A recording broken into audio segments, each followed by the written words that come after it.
Wednesday Addams is a 16-year-old girl with psychic powers, the offspring of Gomez and Morticia Addams.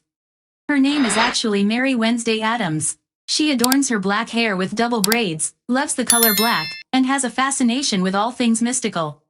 In addition, she is a very intelligent and talented girl. Wednesday is prone to dark thoughts, but it is this character trait that makes her so unusual and intriguing.